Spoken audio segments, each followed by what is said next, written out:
ఖమ్మం జిల్లా సత్తుపల్లి మండలంలో పోడు భూముల వివాదం మరోసారి ఉద్రిక్తతకు దారితీసింది. కాకర్లపల్లి బీచ్ పరిధిలోని తామర చెరువు సమీపంలో అటవీ శాఖ అధికారులు పోడు సాగు చేస్తున్న గిరిజనుల మధ్య వాగ్వాదం తోపులాట చోటు చేసుకుంది.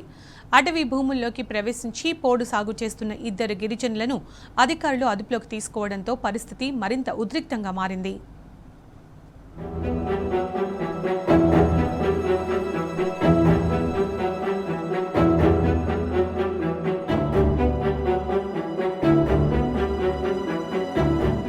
ఖమ్మం జిల్లా సత్తుపల్లి మండలం కాకర్లపల్లి బీట్ పరిధిలోని తామర చెరువు సమీపంలోని కంపార్ట్మెంట్ నెంబర్ 157లో పోడు భూముల వివాదం మళ్లీ తెరపైకి వచ్చింది. సుమారు 10.5 హెక్టార్ల అటవీ భూమి ప్రభుత్వ భూమినని అటవీ శాఖ అధికారులు చెబుతుండగా గిరిజనులు మాత్రం తాము ఏళ్లుగా సాగు చేసుకుంటున్న భూమి అని వాదిస్తున్నారు.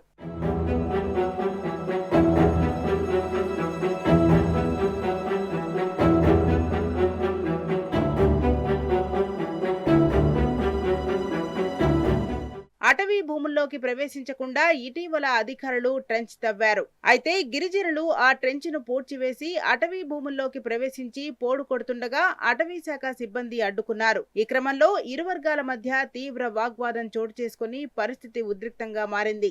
దగ్గరపడే 72 మందికి 21.56 హెక్టార్లు ROFR పట్టాలు ఇచ్చారండి. ఈ భూమి కూడా వాళ్ళు సర్వే చేస్తే దీనికి ఎలిజిబుల్ కాలేదని చెప్పి పట్టాలు గవర్నమెంట్ నిరాకరించింది. దాన్ని ఎట్టి పరిస్థితుల్లో మేము ప్లాంటింగ్ వేయాలని చెప్పి మొన్న ఈ మధ్య ట్రెంచ్ తీసి కొంత మొట్లు మిషన్లు పెడితే దాన్ని రభస చేసి మా ట్రెంచ్నంతా బూట్ చేసి మాకు ₹1,00,000 నష్టం చేకూర్చారండి. మా ట్రెంచ్ అక్రమంగా బూచి మాకు ఇష్టారాజ్యంగా తెల్లారుజామున కాకుండా అర్ధరాత్రి అని లేకుండా అపరాత్రి అని లేకుండా ఇష్టారాజ్యంగా వచ్చి పోడు వ్యవసాయం చేస్తున్నారు.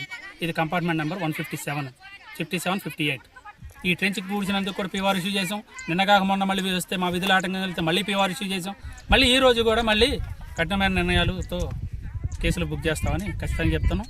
దీని మీద ఈసారి గట్టి నిర్ణయం తీసుకోకపోతే చాలా విధుల ఆటంకం బాగా కలిగిస్తున్నారండి. మొత్తం ఇక్కడ ఇంకోటి ఏంటంటే ఉన్న 72 మంది వాళ్ళలో ఉంటే మొత్తం ఎక్కువ లేడీ 40 మెంబర్స్ ఎక్కువ లేడీసే వస్తున్నారు. జెంట్స్ ఒక్కరు కూడా రావట్లేదు. పోడు సాగు చేస్తున్న ఇద్దరు గిరిజనులను అటవీ శాఖ అధికారులు అదుపులోకి తీసుకుని జీపులో తరలించేందుకు ప్రయత్నించగా గిరిజన మహిళలు జీపుకు అడ్డంగా నిలబడి నిరసన వ్యక్తం చేశారు. దీంతో కొంతసేపు అక్కడ ఉద్రిక్త పరిస్థితులు నెలకొన్నాయి.